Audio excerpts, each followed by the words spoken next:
11월 15일 화요일 주님의 교회 말씀 묵상입니다.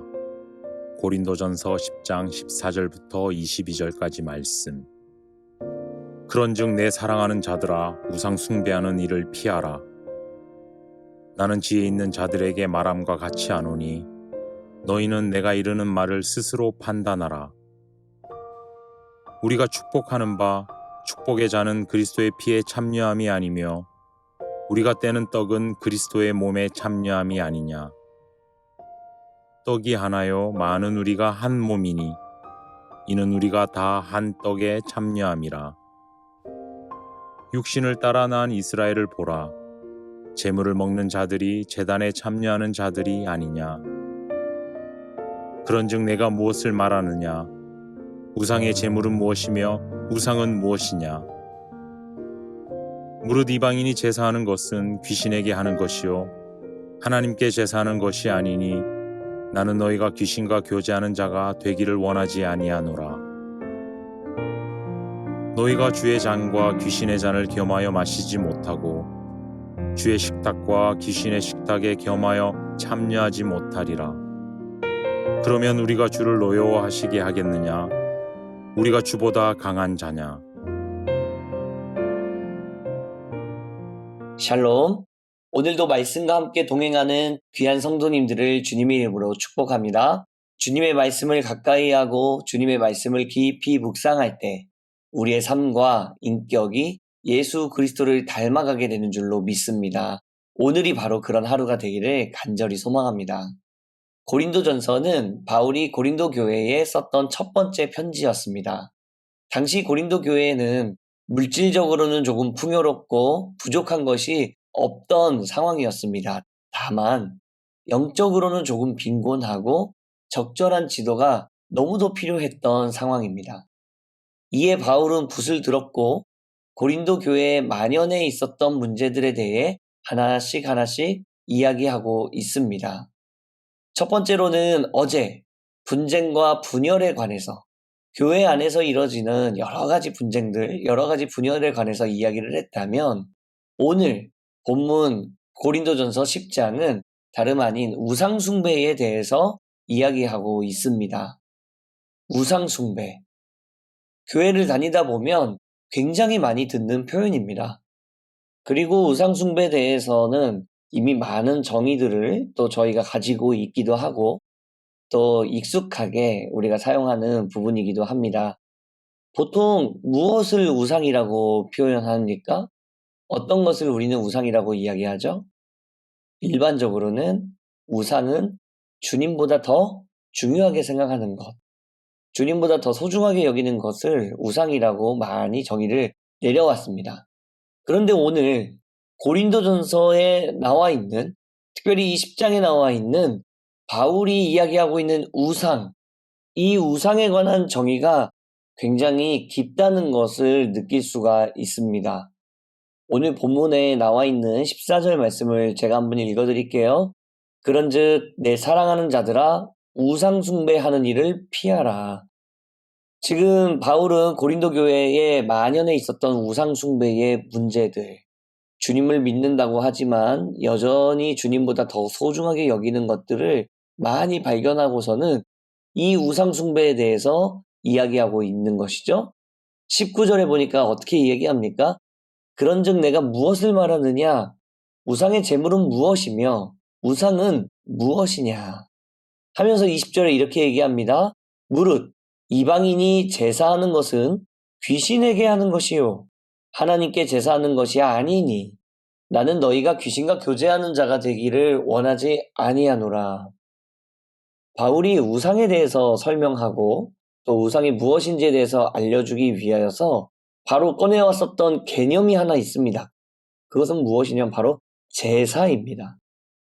바울은 지금 우상 숭배를 이야기하면서 이 제사와 너무나도 연관이 깊다는 것을 말하고 있는 것입니다.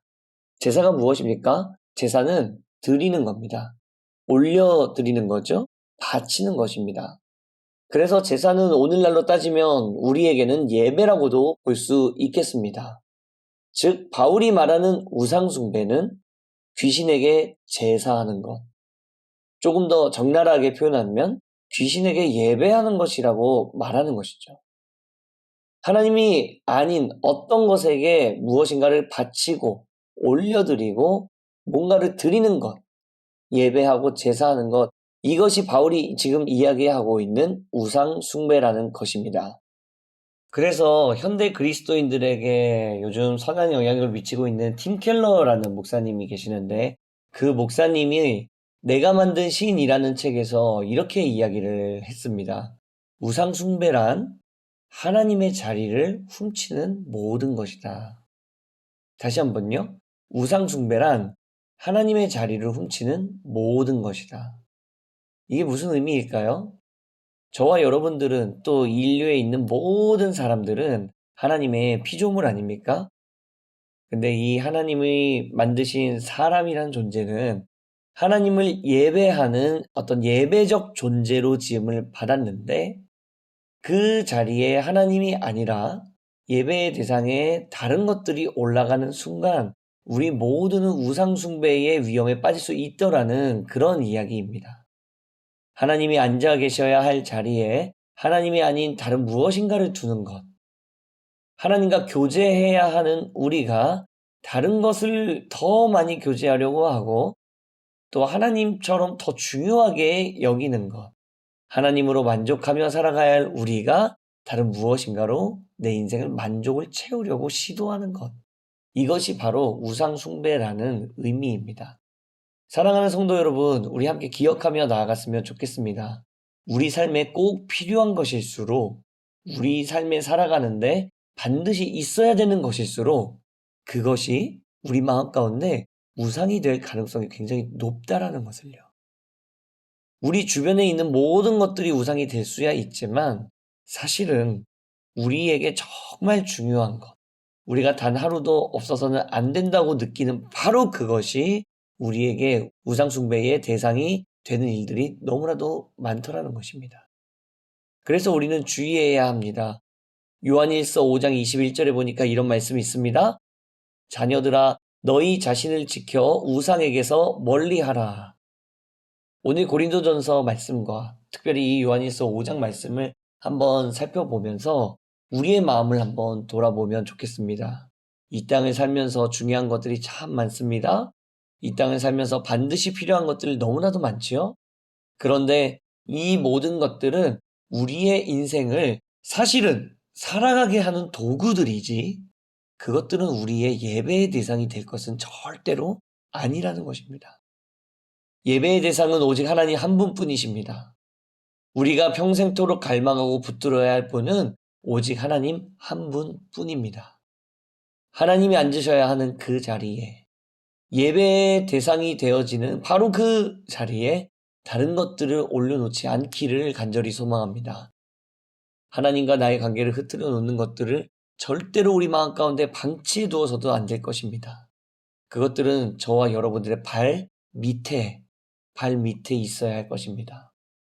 우상을 멀리할 수 있는 방법은 한 가지뿐입니다. 바로 오늘 고린도전서에 나왔던 말씀처럼 거룩하신 하나님 한 분만 소망하는 것입니다. 그분만 갈망하고 그분만 열망하며 그분만 예배하는 것, 그것이 바로 우리가 우상을 멀리할 수 있는 유일한 비결입니다. 내 전 생애를 통해서 주님 한 분만으로 만족하겠노라 결단하고 고백하며 주님을 찬양하고 예배하는 것, 이것이 바로 우리가 주님을 예배의 자리로, 예배의 대상의 자리로 모시는 일인 것입니다. 하나님께서 창조하신 것들을 필요 이상으로 소중히 여기지 않기를 소망합니다. 하나님 한 분을 더욱 귀중하고 소중히 여기는 저와 여러분들의 삶이 되기를 간절히 축복합니다. 그렇게 다짐하며 주님을 예배할 때에 우리의 삶 가운데 영적인 질서가 잡히고 건강한 기쁨과 즐거움, 만족들이 회복될 줄로 믿습니다. 그러한 아름다운 길들이, 그러한 아름다운 인생이 저와 여러분들의 삶 가운데 가득 넘치게 되기를 주님의 이름으로 축복합니다. 함께 기도하겠습니다. 살아계신 하나님 아버지, 이 땅에 있는 모든 것들을 창조하시고 또 우리가 그것들을 누리며 살게 하여 주시니 너무나도 감사드립니다. 하나님, 우리는 유한한 존재입니다. 그래서 주님께서 만들어 주신 것들이 또 우리에게 공급해 주시는 것들이 너무나도 필요합니다. 물질도 필요하고 직장도 필요하고 가족도 너무나도 중요하고 또 우리의 자녀의 삶 너무너무 중요합니다. 그러나 주님, 이 모든 것들, 주님께서 만드신 이 피조물들의 중요성을 놓치지 않지만 동시에 우리 마음속에서 이 피조물들을 창조주의 자리에 앉히지 않도록 주님 우리의 마음을 지켜보아여 주시옵소서. 주님만이 나의 생명이시며 주님만이 나의 호흡이시며 주님만이 오늘도 내 심장을 뛰게 하시고 나를 살아가게 하시는 단 한 분뿐임을 주님 앞에 고백하고 찬양하고 기도하고 예배하는 삶이 되도록 주님 은혜 더하여 주시옵소서. 그러한 삶을 살 때에 주님께서 우리의 인생 가운데 건강한 질서를 바로잡아 가실 것을 믿습니다. 주님만 붙들고 살아가는 복된 인생 모두 다 되도록 주님 역사하여 주옵소서. 예수 그리스도의 이름으로 기도드립니다. 아멘. 오늘 우리에게 주신 말씀을 붙들고 특별히 우리 사랑하는 주님의 교회를 위하여서 함께 기도의 자리로 나아가도록 하겠습니다.